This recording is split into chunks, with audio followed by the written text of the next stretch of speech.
There's a story about the famous 13th century Sufi mystic and philosopher named Nasruddin.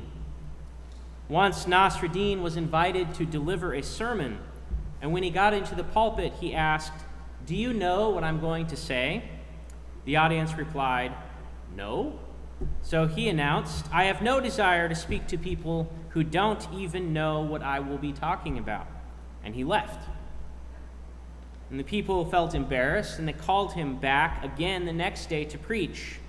This time, when he asked the same question, the people replied, "Yes, we know what you're going to say."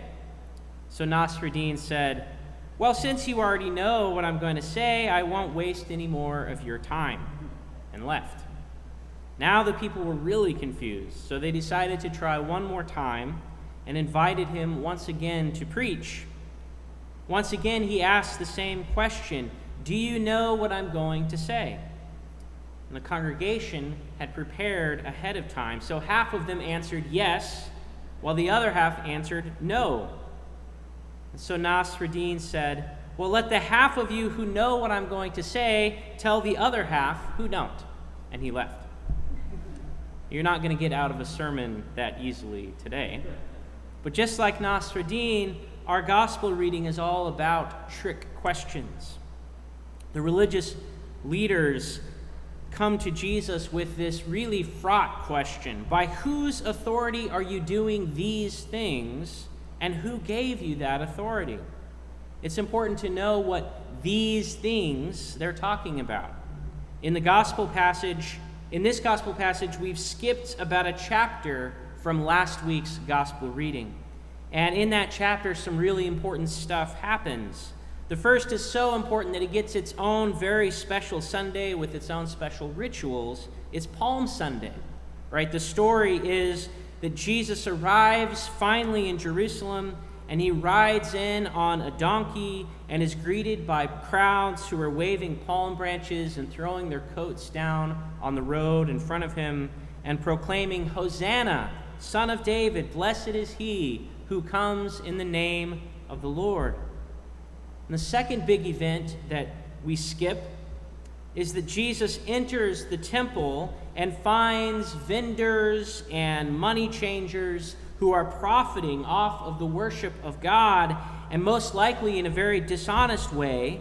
And Jesus fashions a whip and drives them all out of the temple area, overturning tables and letting doves and other animals loose. It's quite a scene. And so the next day, he comes back to the temple, cool as a cucumber, as if nothing has happened, and he begins to teach. That's when the religious leaders show up, and it helps us to hear the indignation, the frustration in their voice when they ask their question, "Who gave you the authority to do these things?" Further, their question was designed to put Jesus in a bind, into an impossible situation. Whatever answer he gave them was going to get him in trouble with somebody. If he told them that he was the Son of God and that his authority derived from his Father, they might have had grounds to arrest him right then and there, or worse, for blasphemy. And that's exactly what they do in a couple of days' time. Remember, this is happening all in the week leading up to Jesus' death. And so if Jesus had downplayed his identity, though, he would have angered and confused the crowds that he was teaching, the crowds who had ushered him into the city as the Messiah, the Son of God. And then just about any answer, no matter what it was, would have risked running afoul of the Roman authorities, who at the end of the day only recognized their own authority as legitimate, and who brutally quelled any rebellion against their authority. Instead, Jesus turns the rhetorical tables on those religious leaders just as deftly as he overturned the literal tables of the money changers. He makes them agree to answer his question first, and he takes them with that question right back to the origins of the Jesus movement, to John the Baptist preaching in the wilderness. John's baptism was all about repentance, about turning away from what they were doing and following a new course. John was a lot like Ezekiel, who says, "Turn away from your sins, cast away your transgressions, and you will get a new heart and a new spirit. Turn and live." That was John's message to everyone. You're a Roman soldier? Well, stop hurting and oppressing people. Repent of your sin and be baptized. You're a tax collector or a prostitute? No matter. Turn away from what you're doing and be baptized. You're a religious or a political leader? Turn away from your ego and your lust for power. Leave all of that behind and be baptized. To King Herod, John said, "You're the king. Well, too bad. You're not allowed to steal your brother's wife. Repent and be baptized, for the kingdom of heaven is near." That was John's message, and particularly in the case of King Herod, that's what got him killed. So Jesus' question results in this internal crisis for the religious leaders. They realize that Jesus has posed an impossible question to them. Just like their own question to Jesus, it is a question about the origins of authority and of the ethical claims that authority has on the people who hear. If we admit that John's baptism came from heaven, then we will be exposed as hypocrites for not listening to him and repenting and getting baptized. But if we say that John's baptism is of human origin, then we are going to anger the same crowd of people that we were trying to get angry at Jesus, who all believed that John was a prophet sent from God. That's when they decide to stop trying to trick Jesus with questions and to figure out a way to arrest him in secret. But just because they're done with Jesus at that point doesn't mean that Jesus is done with them. And Jesus launches into a series of parables that illustrate again and again the hypocrisy of the religious leaders. They are like the brother who says, "Oh, sure, Dad, I'll do my chores," and then doesn't do them. They have been given the responsibility to lead God's people, and on the surface, they talk a good game. They say the right things, but in their hearts, they have sold out to power. The other brother in Jesus' story represents those like the tax collectors and the prostitutes, the common thieves, the persons of ill repute, the ne'er-do-wells. Unlike the hypocrites who can't see past their own pride, these folks have a clear-eyed vision of who they are in relation to God. Though at first they have lived their lives contrary to God's vision for salvation and wholeness, they are able to realize that they need to change. They listen, and they are transformed, and they turn around, they repent. Jesus says they will enter the kingdom of heaven before the religious authorities. The ones who you would expect to get in first are going to have to wait until the end of the line. Those with the most pride and the most power, those with the most to lose in the earthly sense, are the ones who have the hardest time seeing the truth and changing. They wanted to know who Jesus was and by whose authority he did these things.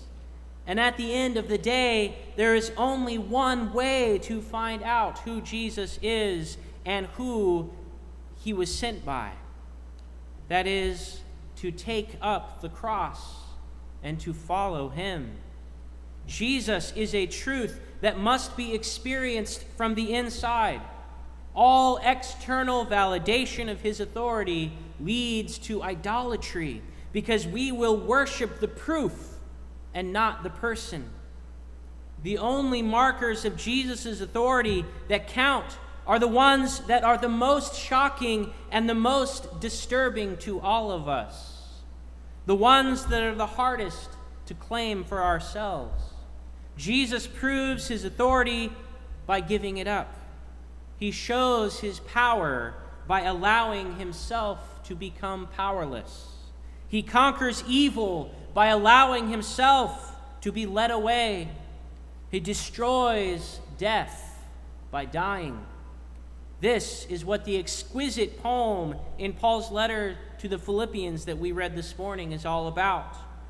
Though he was in the form of God, he did not regard equality with God as something to be exploited, but emptied himself, taking the form of a slave, being born in human likeness, and being found in human form. Jesus humbled himself and became obedient to the point of death, even death on a cross. Paul says this because he is in the midst of telling his audience, who by all indication were nice, middle class, sort of not too wealthy, but not poor people, telling them to have the same mind that was in Christ Jesus and the same love. Paul is telling them, do nothing out of selfish ambition or conceit, but regard others as better than yourselves. For Paul, Jesus provides more than just an example of this, though he is a perfect example. But left to ourselves, there is no way that we could follow that example. Instead, Jesus provides both the model and the means to become more human and more godlike. In emptying himself of power in perfect humility, Jesus shows us the true character and humility of God. He shows us the lengths God will go in order to have relationship with us. God invites us into this relationship, and the only cost for us is giving up on the exhausting and the death-dealing conceit that we can do it all on our own, that we can save ourselves, or that we can save our world. This is a lot harder for those of us with power and privilege and wealth, those smoke and mirrors that keep us from realizing our dependence upon God and others.